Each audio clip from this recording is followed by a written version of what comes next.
Hola, buenas tardes.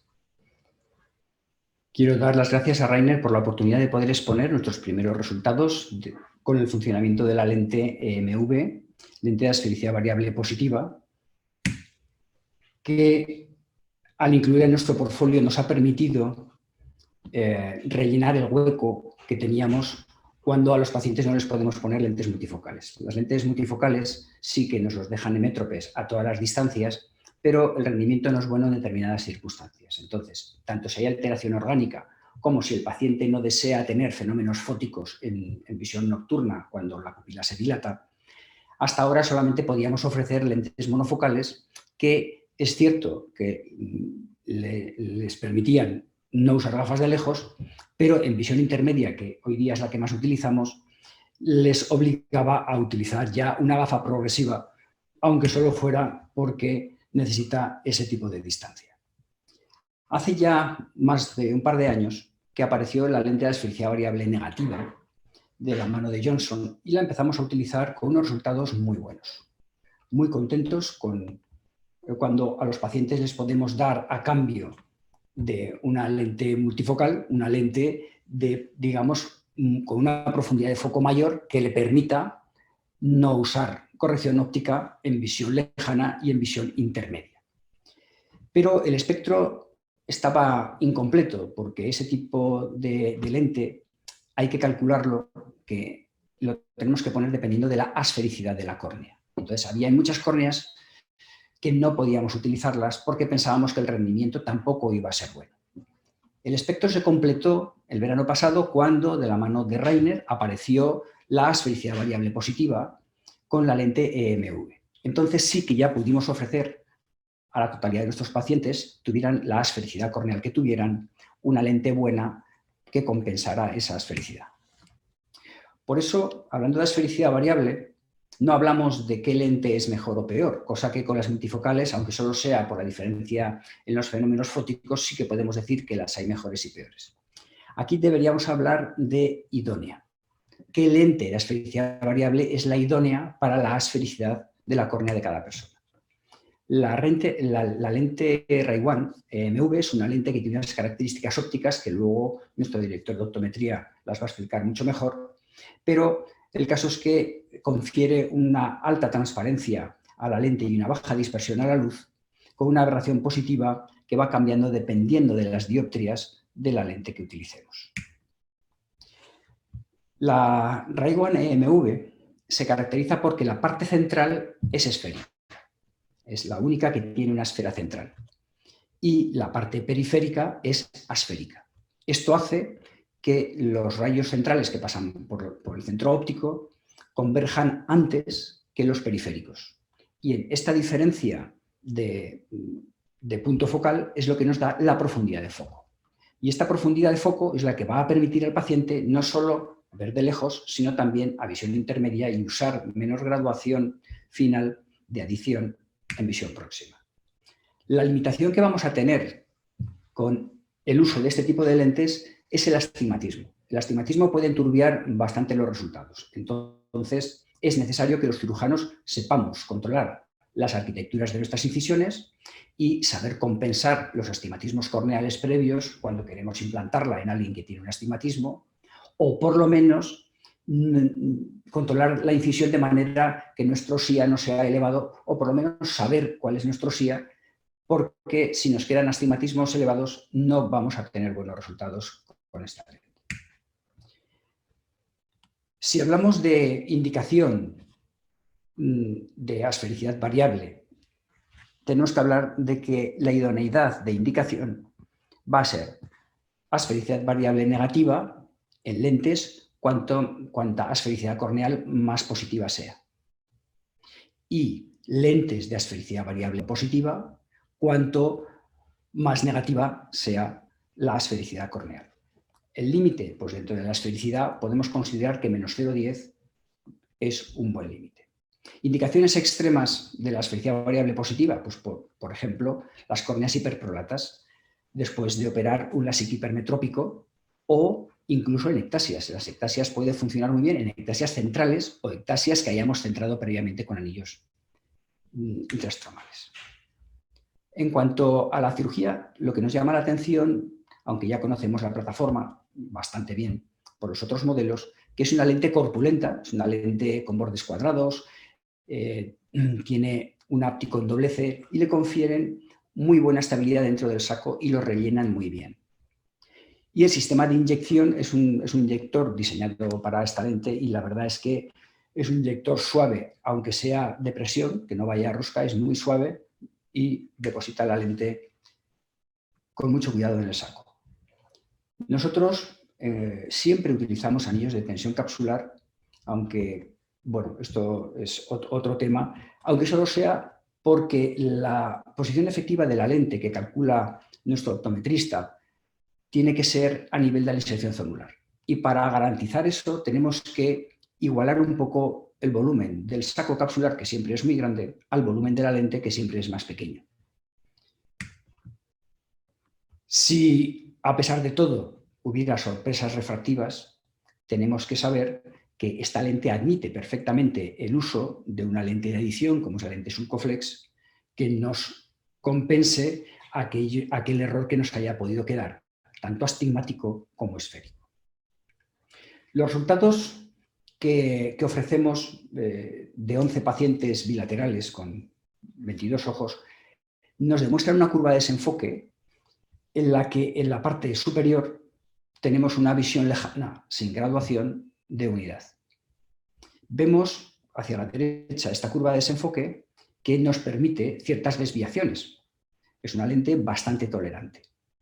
Y en visión intermedia nos da una agudeza visual suficientemente buena como para prescindir de corrección óptica.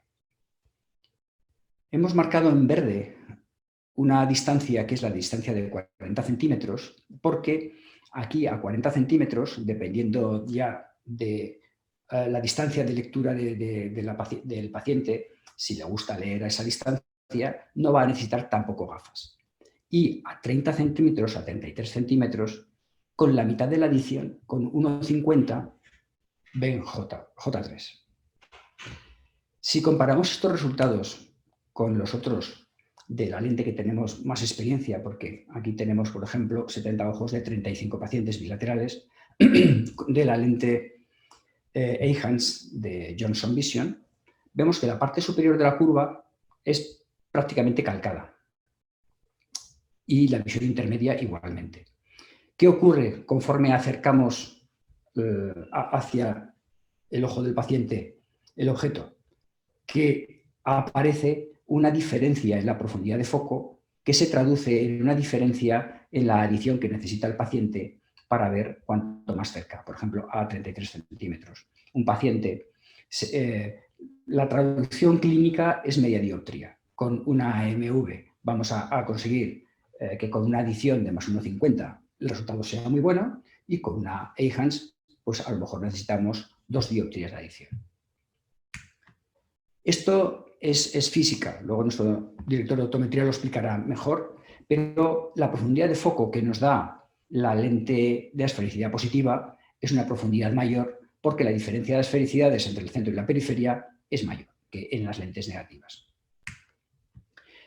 Los resultados que tenemos al final se traducen en que el 100% de los pacientes son independientes en visión lejana e intermedia, y el 100% de los pacientes con 1,50, con una adición de 1,5 pueden leer a 33 centímetros.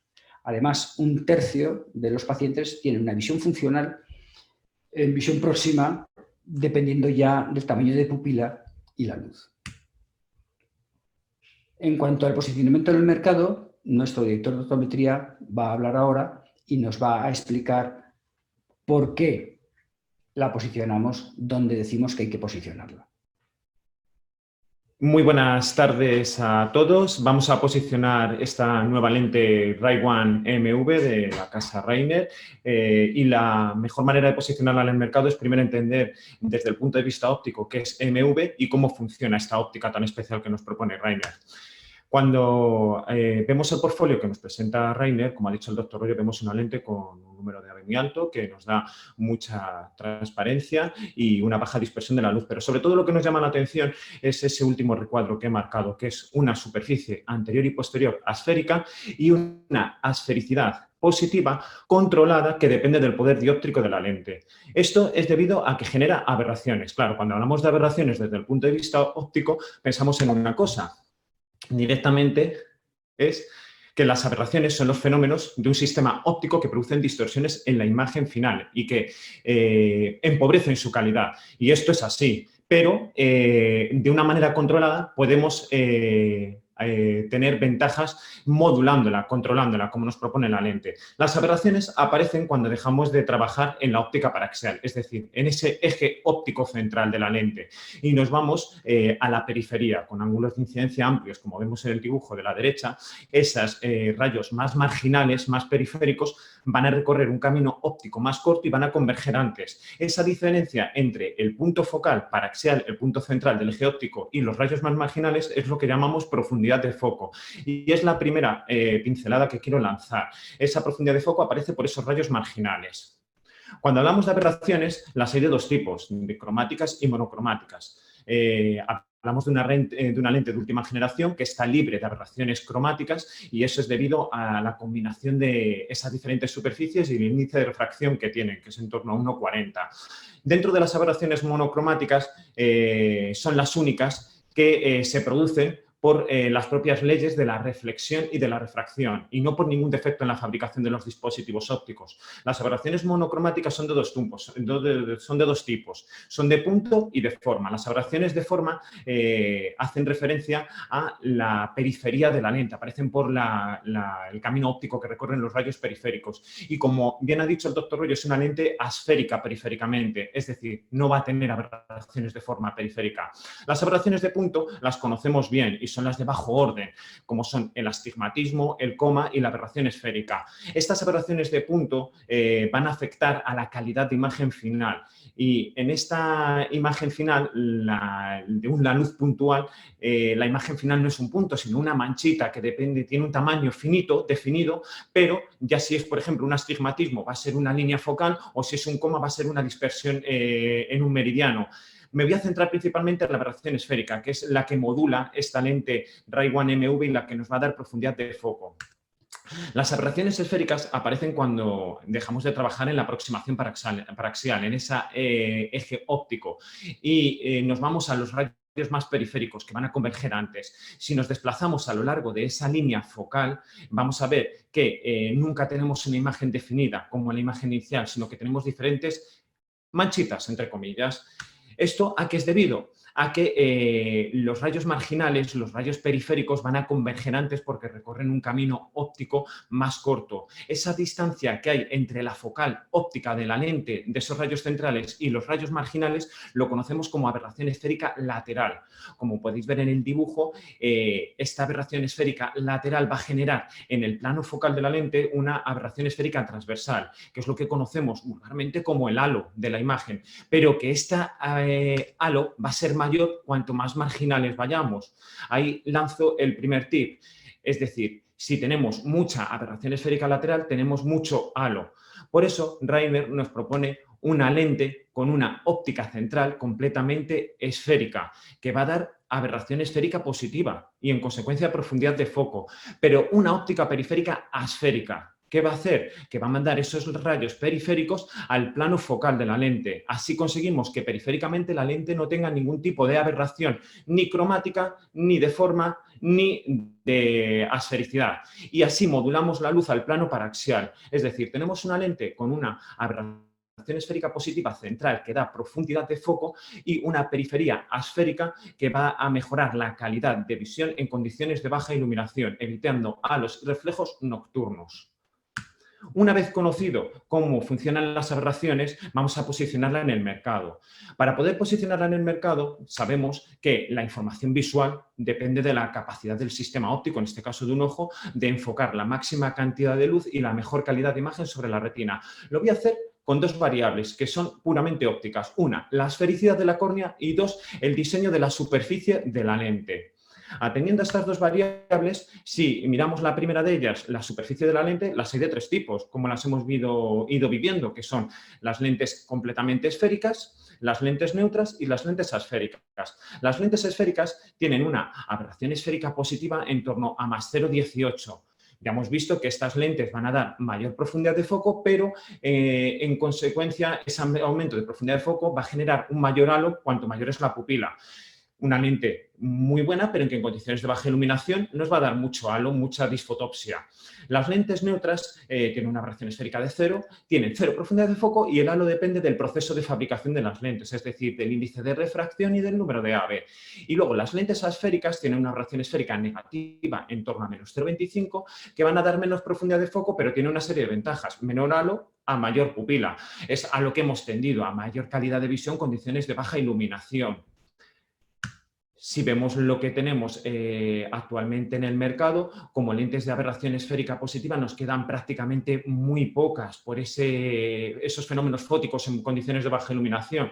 Únicamente podemos encontrar las lentes monofocales tóricas, que son asféricas en la parte esférica de la lente, en el poder dióptrico esférico de la lente, pero al tener un cilindro positivo, se genera una aberración esférica final positiva, ya son muy pocas. Como neutras tenemos lentes como la familia Acreos de Bausch-Lomb, la familia Lentis o la familia de las lentes de Reiner, que no son la MV.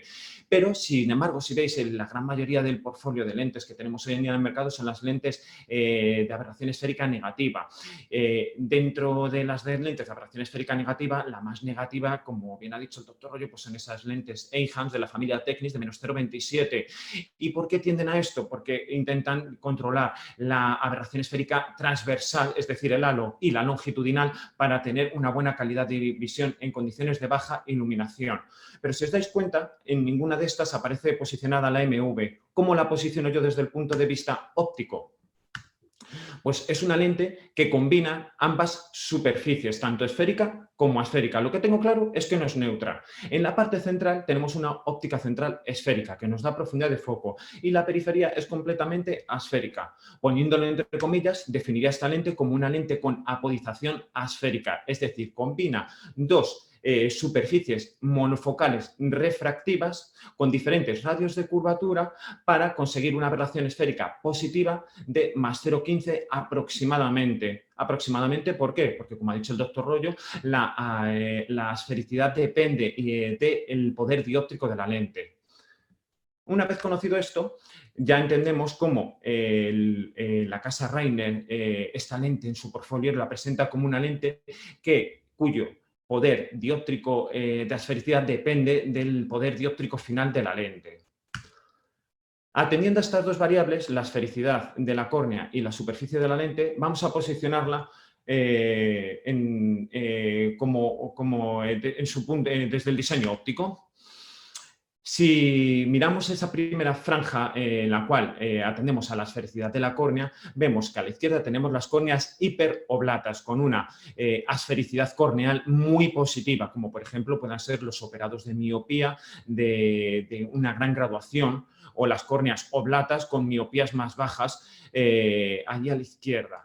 Para poder compensar ese defecto de graduación, está claro que lo más interesante para tener una buena calidad de imagen final es inducir una aberración esférica en la superficie de la lente negativa, que contrarreste esa poder superoblato que tienen esas cirugías tan agresivas para la corrección de la miopía. En ese lado tenemos claro los extremos, que es una lente de aberración esférica negativa. En el lado contrario, en las córneas hiperprolatas, tenemos un exceso de aberración esférica negativa y ahí lo ideal es inducir una aberración esférica positiva para que la calidad de imagen final sea la correcta. De esta manera, tengo muy claro los extremos. En el lado de las córneas hiperoblatas, la mejor calidad de imagen final la vamos a tener con una lente de alta aberración esférica negativa, y en el lado de las córneas prolatas, que son la gran mayoría de las córneas sin operar, y las córneas hiperprolatas, el espectro está claro. Para tener una muy buena calidad de imagen final o la mejor calidad de imagen final, la lente Ray-Ban es la ideal. Las dudas me surgen en esa parte central de las córneas esféricas, es decir, los operados de miopía baja, cuya asfericidad corneal no ha sido muy alterada, o en aquellas córneas que tienden a la asfericidad corneal neutra, en los cuales estamos haciendo diferentes implantes de lentes Ray-1 de aberración esférica positiva para ver si es la calidad de imagen final es la más adecuada o no. Como resultados finales y conclusiones finales desde el punto de vista óptico, la casa Rainer con esta lente Ray-1 MV nos presenta una tecnología monofocal totalmente refractiva que nos va a dar una visión funcional lejos e intermedia, no pupilo-dependiente. Eso es lo más importante y ahí me quiero centrar, en que independientemente del tamaño pupilar siempre vamos a tener visión funcional y de alta calidad en lejos e intermedia. Y si el paciente dilata mucho, tenemos una asfericidad periférica que va a mejorar aún la visión en condiciones de baja iluminación.